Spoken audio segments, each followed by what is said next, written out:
Good evening and welcome to the Canadian Philosophy Show. My name is Tagen Marshall and I am here with two esteemed co-hosts, Nicole Kiergan and Michael Robert Caditz. And tonight's topic is a special one. It's about friendship. But not about just warm and fuzzy friendship, but what actually constitutes not just a friendship, but a close personal relationship. So in reference to that, I am going to ask my co-host to break the ice by saying, did any of you have imaginary friends growing up? And if so, what were they like? We'll start with Nikki.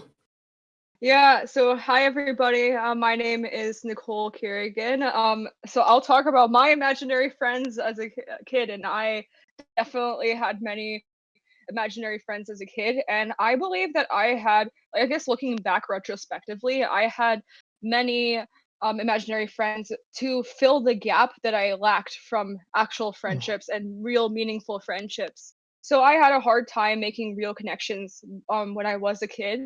And the imaginary friends that I would have, I have to really think back really far for this, but it was just somebody that would talk, like I could talk to, that would listen to me and be empathetic to my feelings and just and be just somebody there for me, like more of like a companionship thing, because that's something I really lacked as a kid. I never really had.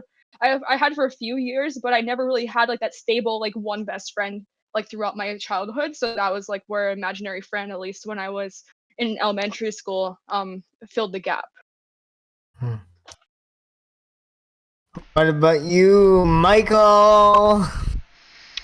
Okay, yeah, my name is Michael Robert Caditz, and the honest answer is I don't think I had any imaginary friends. I had imaginary other things. I had imaginary. Mr. Popular. Well, I had a lot of real friends, true, but I had a very wild, lively imagination about roles that I played. So I was like a radio DJ, and I had like a whole, the whole radio station in my mind, in my imagination, for example. So I had imaginary, roles and activities, but not imaginary friends. Well, hey, look at that. One of your imaginary scenarios is now coming to full actualization in the form of this program and all the other media you do throughout your week. So, did the disabled guy on the panel have any imaginary friends?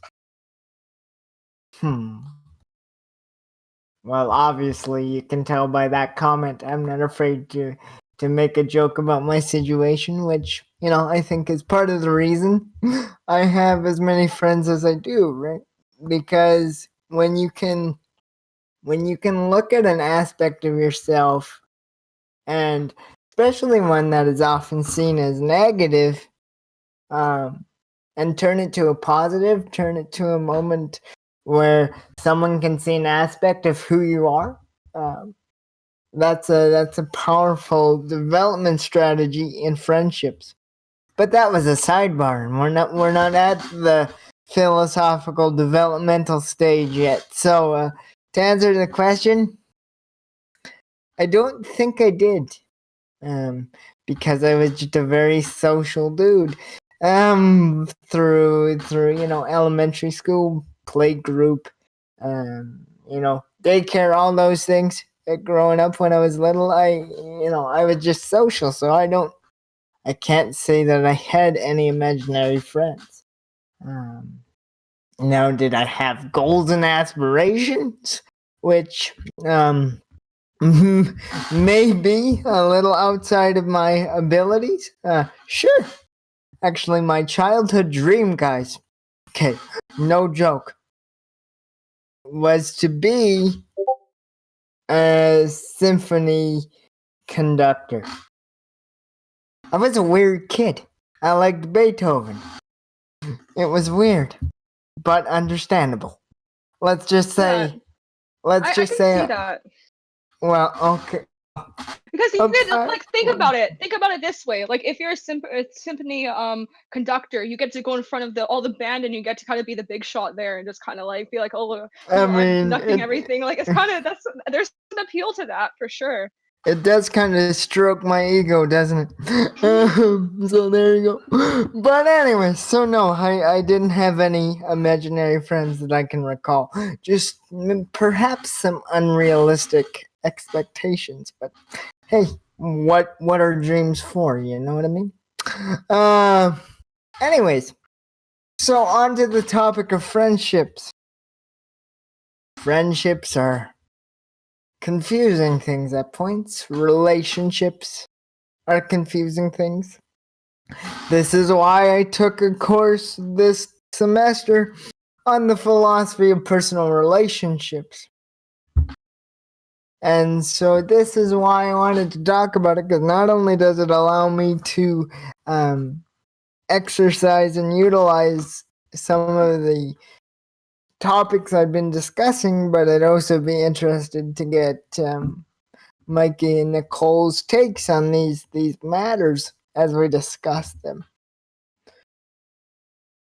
So, when you think of a friendship, well, actually, let me lay some groundwork. So the book I'll be referencing in terms of strategy, in terms of understanding, is a book by a fellow by the name of Hugh LaFollette, and his book entitled Personal Relationships, Love, Identity, and Morality, in which he goes from the nature of human relationships, both impersonal and close personal, to all the way to commitment, honesty, and trust in his analysis of relationships. And LaFollette often presents a contrary view to the traditional understanding of relationships. So let me begin by talking about what he describes as impersonal relationships. And then I will ask my co-hosts if they can think of some examples from their own lives where some relationships have been impersonal. Actually, before I get there, who do I want to pick on for this? Mikey, what do you think characterizes an impersonal relationship? Maybe business relationships or relationships with medical professionals, like with doctors, where where the basis for the friendship is that it is transactional. That doesn't mean that there's not some sort of relating, but there's not a sense that there'd be any relationship if it wasn't for a transaction. That's what you call a utility friendship. That's the Aristotle. Hey. Yep. Now Nicole has already beaten me to Aristotle, and I don't appreciate that. Fine. See, this I love Aristotle. What can you say? This is what we mean by egotistical, guys. If someone beats me to the punch, I get frustrated. No, not really. But exactly, Mike and Nicole, you've hit it, right? The nature of the relationship is for a purpose. The relationship is strictly for a purpose. The relationship exists as a means to an end. So your relationship you have with your physician, for example, you have that relationship so you can receive the medical care you need so you don't die. But even the more simpler examples, right? The relationship you have with your bank teller is not that personal, because you need them to, maybe you're sitting down with an advisor, maybe you're investing in Apple or something, right? You're not there for them. You're not like, say Nikki is my advisor, and I'm like, hey Nikki, how's it going? Like, I'm not gonna ask her, so, how's the plant business, how's the essential oils business, whatever it is, right? I'm not going to invest really in Nikki's interests because this is my end in this relationship is I want to get rich and have a bunch of money.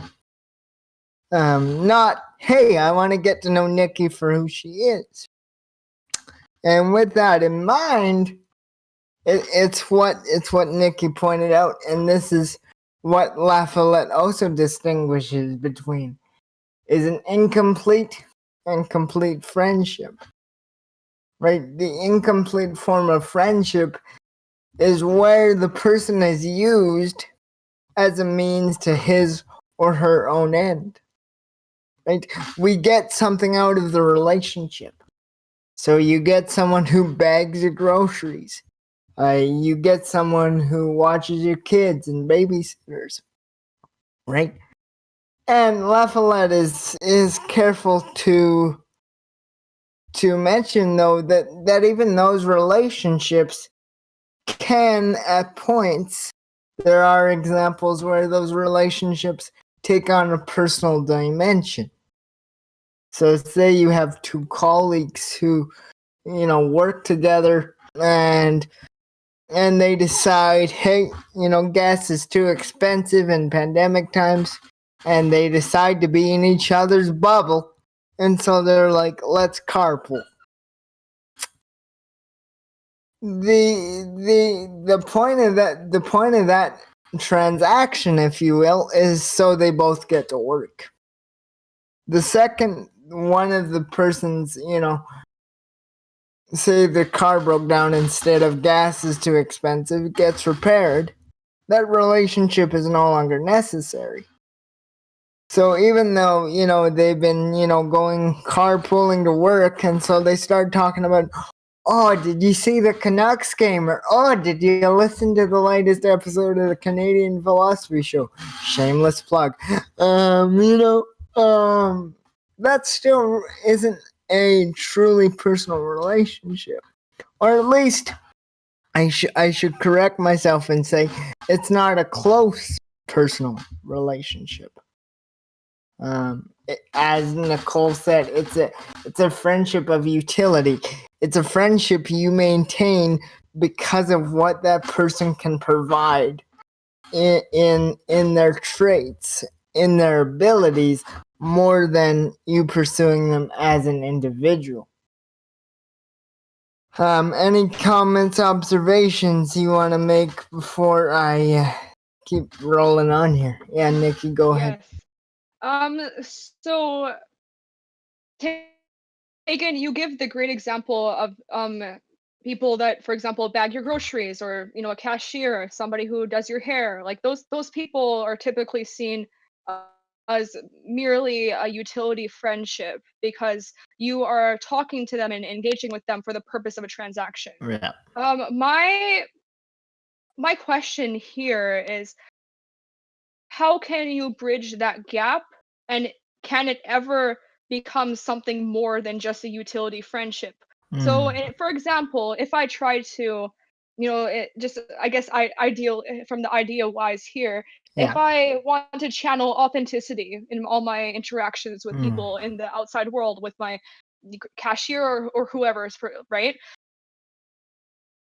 I know that there's some social limitations to that, beyond what I can do as a person, just merely being authentic, right? There's also the expectation on the other side that, oh, why is this person talking to me or whatever, right? Like culturally, it's not always the most accepted thing to try to make friends with your cashier, right? And they're not always open to that, right? And it's hard sometimes to gauge that just by like meeting somebody the first time. But I, from all the philosophy that I've read and all the philosophy that I've done, I really do value authenticity, and I want to channel that however I can in the outside world. But what are your thoughts on how you can channel that in something that at least starts as utility friendship? I actually just wrote a paper on this topic, slightly on the importance of commitment within close personal relationships. So I think we can look at that a little bit to answer your question of first of all, whether it's possible. La Follette, Aristotle, and myself, well, I shouldn't speak for Aristotle or La Follette, but I would assume in my reading that they would both acknowledge that it is possible. But the linchpin in that possibility is the individual's commitment not to the transaction they provide, but to the person themselves. La Follette will use the language, and I'll use an example straight out of the text, right? Because remember, we've just discussed what a relationship of utility is. A friendship of utility is something in which someone provides a certain set of traits or qualities or service that you desire. But the transition comes when,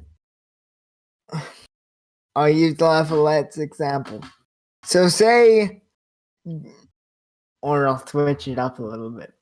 So say Tagen has this friend, and his friend's name is, I don't know. Let's go with George. Tagen and George, Tagen hangs out with George because George, takes him to the movies, takes him to Denny's, I don't know, talks philosophy with him, stuff like that.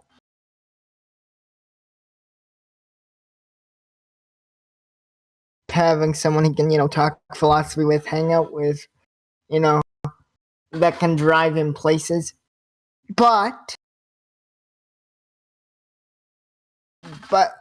one day George goes away. If that relationship is strictly a relationship of utility, it really shouldn't matter. Because George could be replaced with a person that has those exact same traits, and Tagen would feel the same desires. Now, if Tagen wanted to enter into a, deeper friendship with George, Tagen would start to invest in George, right? George as a person. So, or more broadly, we can apply this to our romantic relationships, right? So say the first time you meet someone you're interested in, so you throw a cheesy, say it's your Starbucks barista, for example, that you're interested in. And so you throw a cheesy, pickup line in there, Well, what's the first thing you know? This is a long-winded answer to your question, and go, but we'll get there, I promise. But so your barista originally is just, getting your frappuccinos, your lattes, your espressos, all those things. But then you start to realize, oh, hey, I like, let's go with, I don't know, Kelly, for example. Kelly's your barista. And so the transition from that strictly transactional relationship could be something as simple initially as saying, hey, Kelly, how are you doing today? Like, you're taking a little bit more of a step into that more personal realm. Now, that's a really weak example. But so say you do this after, a couple times. And so say you ask Kelly out, and Kelly says yes, you go on a date, da-da-da-da-da. See, what you're doing in these transactions, eventually, and even on the date, is you're starting to, in saying, where would you like to go, or noticing something that you've discussed as she's making your coffee of choice, her interests, and you choose to do, I don't know, maybe she likes rock climbing, so you opt to go rock climbing because it's something she likes to do. You're putting your interests ahead of, you're putting her interests ahead of your own. And that's where the distinction begins, because in a close personal relationship, a close personal relationship involves the individual committing to put their significant others, so in my case, Kelly's interest, ahead of my own. I may hate rock climbing, but because I desire to have, in fact, I can't do rock climbing. Don't know if you've ever noticed, but wow, tough crowd. That joke did not go over in the way I planned. But anyways, but even if that was the case, because you want to be with Kelly, and you like Kelly for who she is, as LaFollette points out, an historical embodied creature, that then changes that transactional relationship from the coffee shop to a close personal relationship, because you're no longer saying this is the person who strictly makes my coffee, but this is a person who loves, cheesy examples, but loves animals, loves rock climbing, and I want to know more about them.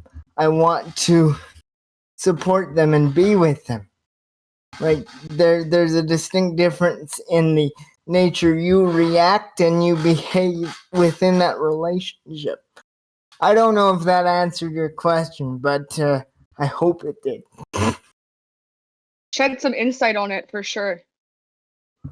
I appreciate it. Mikey, you look like you want to say something, so go for it, man. Would it surprise you if I was the skeptic here? Oh, well, I'm shocked. Really. Go ahead. I'm reminded of the debate between those who argue that it's possible to be selfless, right? Or and take actions, altruistic actions, purely for the benefit of somebody else or something else, or whether it's not possible. And why it wouldn't be possible would be that even actions that you take ostensibly that are altruistic, you're taking them because something feels good about being altruistic. In which case, it's not a psychological egoism argument. It's an altruism argument. So the question is it possible to be altruistic? Because a skeptic would say, well, it's not possible to be altruistic because your motivation for taking the altruistic action refutes that it's altruistic, because you were motivated to take the action. So you had some reason why you wanted to take the action. So therefore, it's not altruistic because you wanted to do it. So without addressing that particular debate, I want to make an analogy here. Is it possible to have a friendship that's not utilitarian? Is it possible to actually do something or maintain a relationship or care about somebody purely because you care about the person? Or rather, is there something that you're still hoping to gain personally from the relationship? So if I agree to go rock climbing with my girlfriend who loves rock climbing and I don't like rock climbing, is it really because I care about her so much that I want to give her the opportunity to go rock climbing? Or is it that I'm hoping to get something in return later or at another time? Is it still a transactional relationship? So when you're at Starbucks and the fourth or fifth time you're at Starbucks and you finally ask the clerk that you get every time, how are you? Would you like to get together sometime for coffee? Are you really starting to care about that person, or I'm suggesting as the skeptic, are you thinking of other things that person might be able to offer you?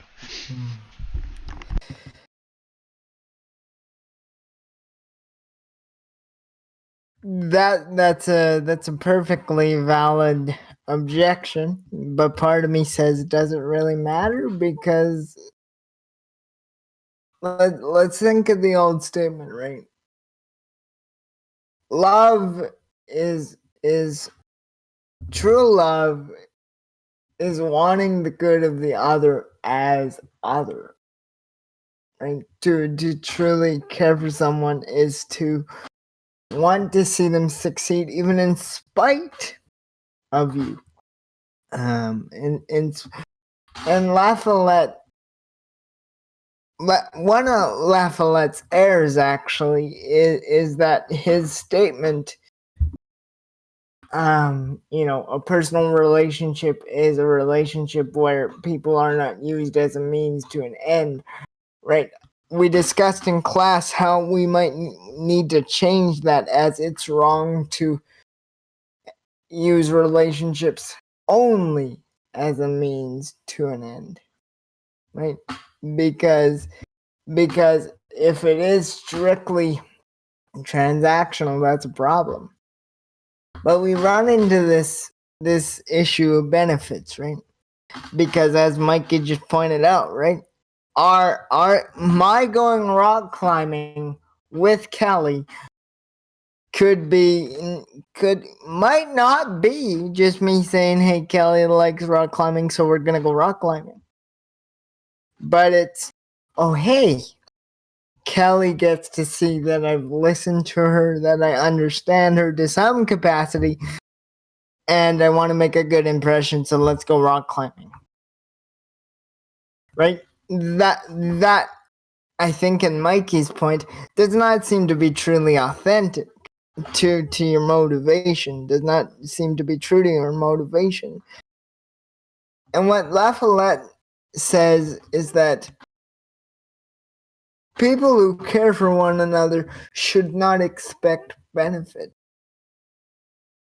because the relationship is an end within itself, right?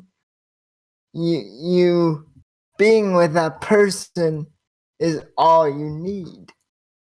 And if you truly love someone, if you truly support someone, it is wrong to expect benefit. Now, benefits may. Okay, can I just finish this thought real quick and then? Okay, thanks. It is wrong to expect benefit. It's not wrong to desire benefit, but it's wrong to expect benefit, because then you must question the motives of the relationship. Go ahead, Nicole. I have a different way to answer Michael's question here. And Michael's question was, if you are being altruistic to somebody, can't you find a way to explain that in terms of a benefit to yourself? Whether it be a pleasure that you feel from giving to somebody, a feeling of obligation that you give to somebody, whatever, right? There can always be a way to explain it in terms of a benefit to yourself. So does altruism really exist? I would want to answer that question a different way. So I think that in the beginning of any interaction with somebody, when you are intending to become closer with them in a friendship, I think that usually always starts out inauthentic. There might be some rare situations in which the beginning of a friendship or the beginning of an interaction with somebody you just met does not become inauthentic, but I think for the most part, they do always will begin inauthentic. And you will do things like, altruistic things like, oh, take this person on a date to a hike, because you want to get a kiss or whatever from them, right? Like, it can start out with that selfish kind of, want, but saying that, I think you can later begin to appreciate the person for the person that they are, once you get to know them better, and then that leaves room for authentic relations. So my take on this would be, in the majority of cases, all interactions will begin off being inauthentic, but later when you get to really know the person, when you get to really appreciate the person, it will begin to become more authentic. You will do things for the sake of being with them. You'll be with them for the sake of spending time with them, for the sake of um, boosting each other's virtues, right? Which is Aristotle's kind of thing, right? Right. But I think that it can happen. It can't. Authentic relations can come from inauthentic beginnings. Hmm. Yeah, I think that's key, right? Is to see that relationships are not static things. And this is something that La points out as well, is that we quite often look at relationships as static things. So often, even in our language, and we've done a show on language and the limitations of language. Go check that out if you want to hear what we have to say on the limitations of language. But he says, when we say, what happened when, say, I break up with Kelly or Kelly breaks up with me, right? We imply that the relationship was a static thing that could be broken. And we say what happened when, as LaFollette uses this example, say I come home and my house has been robbed and my desk is in pieces. But you have no idea who it was or what the motive was. So you say, what the heck happened here? What happened to my desk? My desk is broken.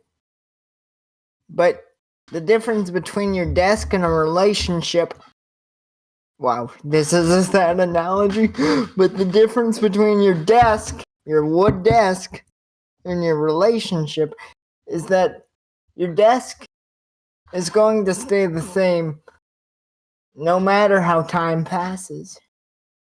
Your relationship, on the other hand, is not a strictly temporal thing, which is just going to remain the same way the entire time unless someone takes an axe to your relationship. Your relationship goes from that, getting to know you stage to, the dating stage, and then, the married stage, whatever. I'm saying these as if they're separate stages, but they often just flow into each other. It's even though we have societal markers for those, they often just ebb and flow.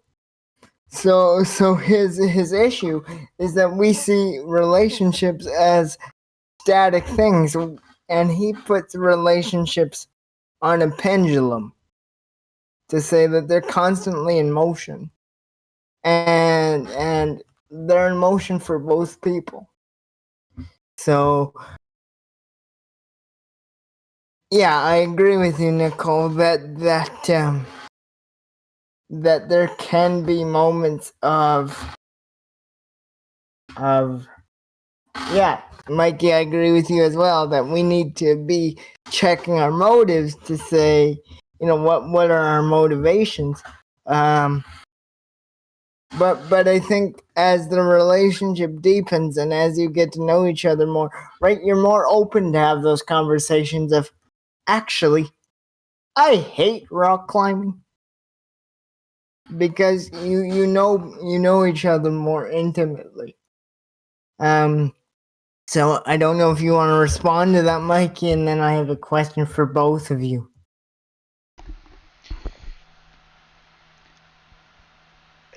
Even a relationship or a friendship where you care about the other person and you're not using the other person, and you would do things that might not be your favorite thing to do because you know the other person would like to do those things. Why are you even in that relationship? You're in that relationship because you want to be, because you enjoy caring about somebody. You enjoy that type of relationship. So therefore, it's not altruistic because you're doing it because you want to. So I'm denying that there's a such thing as a selfless relationship or any kind of selfless action. Any friendship you're in only because you believe that you have some benefit from being in it. So I think it's a philosophical issue. I think the question is not whether there are selfless versus selfish actions or utilitarian versus authentic friendships. I would say we should just all agree that everything we do, everything that I do, everything that you do is because you want to do it. It meets some need of yours. And I think we need to agree on that. And then having agreed on that, then we can discuss the different ways of meeting needs. So I've learned in my life that by being in a reciprocal relationship where I care for the other person and the other person cares for me, where those person's needs are important to me, I've learned that ultimately that's going to meet my needs because it's meeting the other person's needs. So it's a mutually beneficial alliance. But ultimately, each person is in that alliance because he or she is getting benefit from it. So that's my logic in refuting the idea of, of a selfless relationship or I don't really agree with the distinction between, a clear-cut distinction between utilitarian versus authentic friendships, because I think all friendships ultimately are utilitarian. And there's different qualities of those utilitarian friendships. And I've learned that it's a much better strategy for me to be in, mutually beneficial reciprocal relationships where each person cares about the other person. Yeah. I mean, I think I don't know what I think. I think I think though, like, consider this, and Nicole, you can weigh in on this example. Drastic example, but it's an example. There's you and your child, and you're the last two people on Earth. Very post-apocalyptic. Would you not care for that child? Because that child is defenseless and needs assistance. Even though it might and very well could mean that okay, this is way sadder than I anticipated. Even though you realize that in you saving this child's life and say there's another person on the, but they're a long way away, and so you're gonna take that child to that other person. Even if you knew that caring for this person would put your life in jeopardy, would you not do it because of the sake of, not because it brings you any joy, in fact it brings you harm, but because you want to see that child succeed? Is that truly an altruistic action? Because that child cannot give you anything in return at all. Tagen, that's what we call moral realism. It's similar to if I was walking down a path by a stream and a little child fell into the stream, or somebody was in trouble in the water. It's likely that I would, and many people would, simply jump in without thinking. They would jump in and try and save that person, that child, or even an adult, or even an animal that were in trouble. And that's the type of example that's used as evidence for moral realism, that people are simply hardwired to do that, to help others when possible, even at risk to themselves. So I wonder if it's not just instinctual. Nicole, you want to weigh in on this? It's something that I've been thinking about for several years already, once I've really begun to think deeply about the nature of like friendship and the nature of moral like realism, like I'm not decided on any of this. And it's incredibly complex. I don't know if I'm ever going to be decided on it, but yeah, I can't really say anything at the moment. You can come back to me though. Now, Mikey, I actually take issue with moral relativism or realism, not relativism, even though I take issue with that as well. Because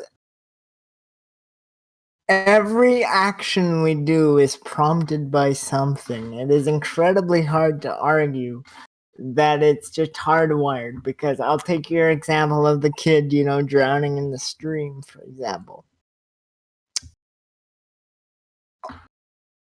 This is a generalization here. People don't eat alive, okay?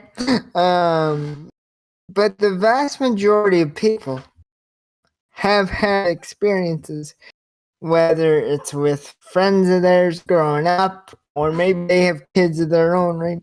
And my argument is that it's that personal experience that they have with, say, children in their lives, which they can then project and see that person in the water and say, what if that was my kid, that prompts them to act, versus some hardwired instinctual motivation. Because in fact, I would say our more hardwired instinctual survival, it is kind of more Nietzschean in a sense, right? It's the will to power, and so we're going to take out anyone who gets in the way of that. So I think it comes out of our societal understanding and our I think it comes out of experience. I think I sort of. Now, I don't know if that's a position I would hold to very fastly under scrutiny, but I just want to get your rebuttal or response to that. Well, I almost want to say that I tricked you into taking my position, because if moral realism is true, then I would react to a situation where someone was in trouble or drowning, not because of any selfish interest, but rather just because of a hardwired reflexive action. But Tagen, if you're arguing that actually somebody who saves a drowning child, or an example you gave, would travel a long way to deliver a child to a parent, I forgot what your example was. If that person is actually weighing the pros and cons of doing it, then that actually bolsters my original argument, which is that people ultimately are acting in their own conscious interest, and because they want to do it. I want to help somebody, and I'm going to think about, should I help or should I not help this person? That could be my child, so I think I will help that person. What I just described sounds to me like a very conscious, self-serving decision. Right. Even though you're helping somebody, it's you that wants to do it. Well, guys, we've just wandered into the thickets, which I mean is kind of what philosophy is all about, right? Branching off, having these dialogues, right? Maybe not as polished as the Platonic dialogues, but dialogues nonetheless of, going off into the weeds a little bit and, eventually circling back to the main point. So I guess my final couple questions as we round into the last little bit here, we got some time, is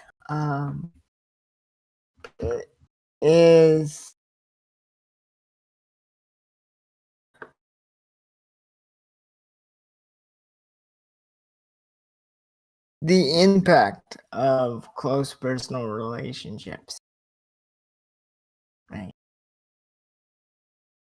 Nicole, you asked me the question of how we bridge the gap or make the transition from a strictly transactional relationship to a more intentional form of complete friendship. And so I'm wondering if you can think of an example where that's actually occurred and how you went about that. Let me think about that. I know There's been a few. I mean, it's COVID times. I haven't really been interacting with a lot of new people recently. But I'm thinking back to like when school was in person. I did a few things on campus, but I'll think about things in class. So I have a few friendships that I began as like classmate friendships where we were talking about the course and trying to help each other with the course and helping each other understand the course. And then it would go on to hangouts, and then we end up texting, and then kind of more of a long-term friendship.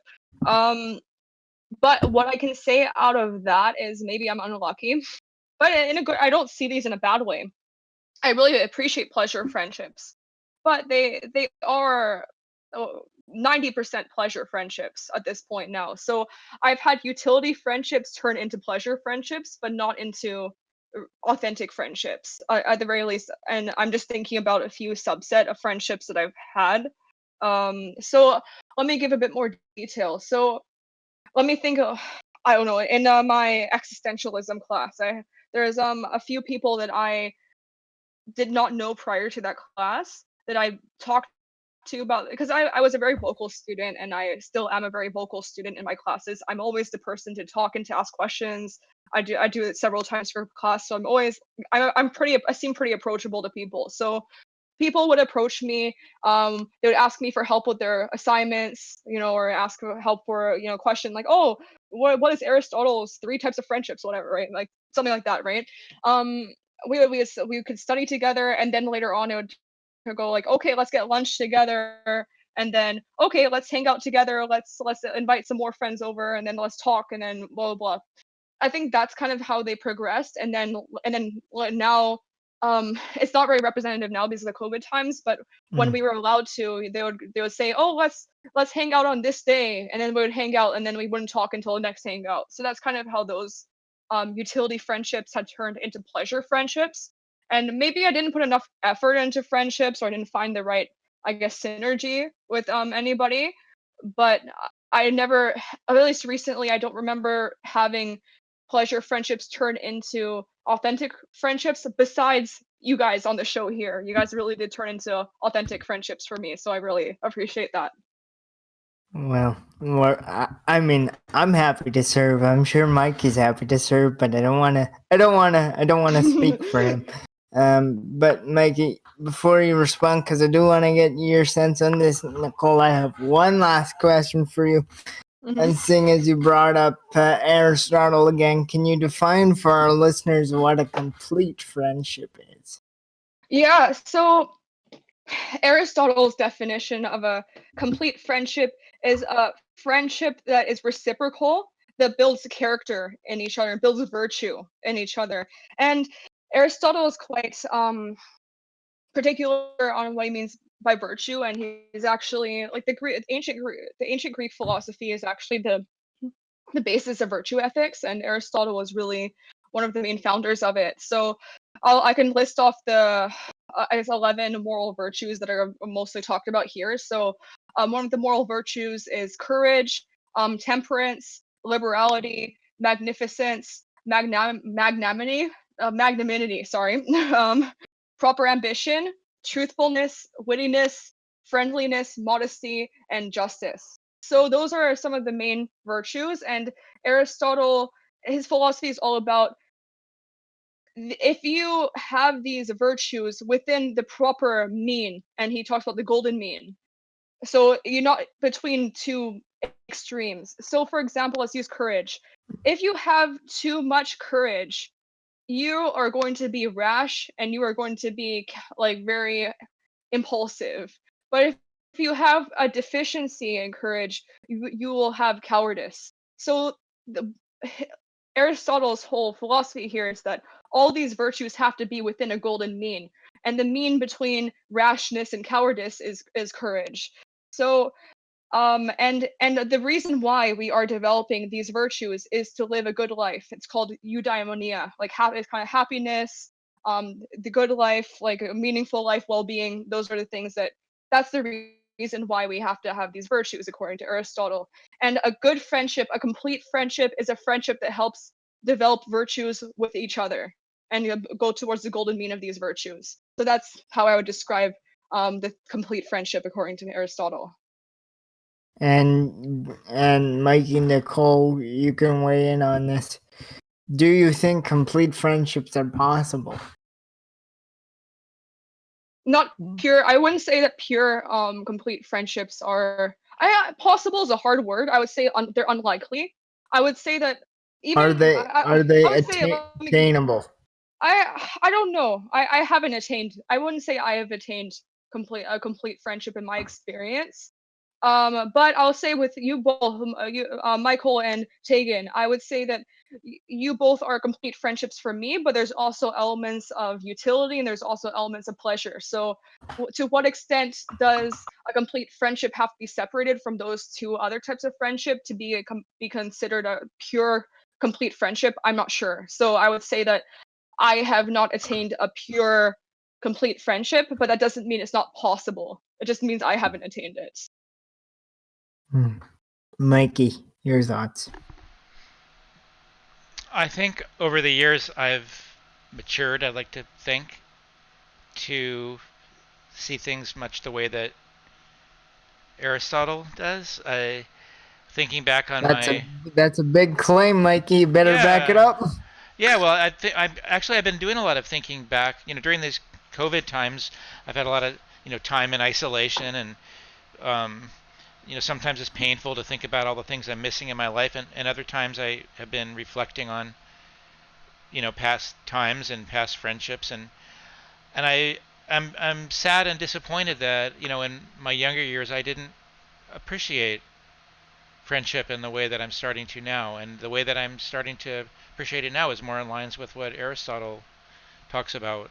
I mean, I do have a very few people in my life right now where I'm really enjoying that the mutual pursuit and the reciprocal pursuit of those virtues. It really it's really wonderful. Now, I mean, I stand by my original claim that the reason I do it is because it feels so good. It's not altruistic, but having said that, it's really a beautiful thing, and it helps. It's beneficial to all parties involved. So I'm really appreciating that. It really resonates with me, Nicole, what you read about Aristotle's views. I think he was very wise. Indeed. All right, Mikey. Back to the complete friendships. Can you think of an example in your life where you have seen that transition between a relationship of utility to at least more of a close personal relationship or friendship? I'm going to give you the example of a community of people that I've been involved with who practice something called nonviolent communication. So it's a set of communication skills based on certain principles that was developed by Marshall Rosenberg, a contemporary. I think he's passed away now, but a contemporary person, and it involves what we call empathy. So it involves really listening to another person's feelings and needs, and understanding the other person or the other people's feelings and needs. And they do the same for you, so there's a reciprocity there. And there's the understanding that as humans we have common needs. And it's that idea of commonality, that idea of reciprocity that to me in many ways sounds like what Aristotle was talking about.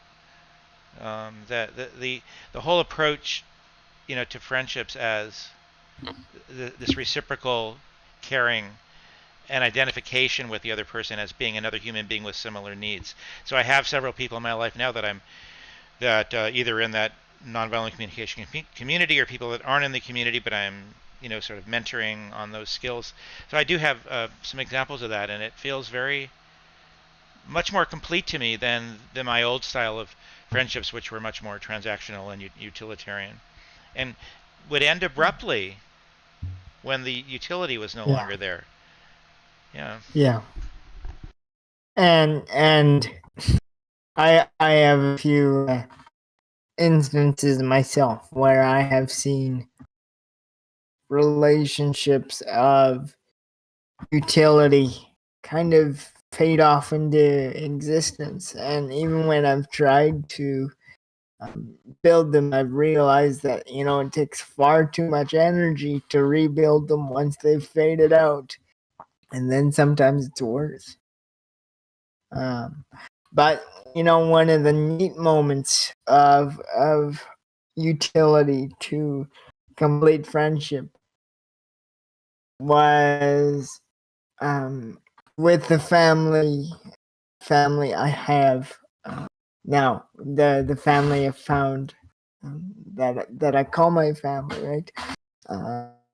The father of the family, our friendship, our relationship began as my respite sport. So he would come into my former foster home and mostly just take care of me in the evening while my primary caregiver was away, spending some time with friends and doing some of the social stuff she couldn't normally do. But as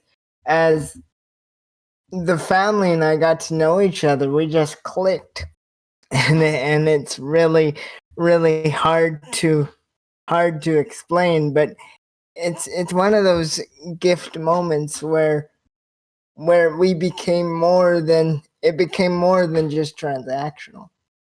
It's what Aristotle discusses to an extent, right? They became a part of me and prompted me and continue to prompt me to pursue virtue, to pursue the good, right?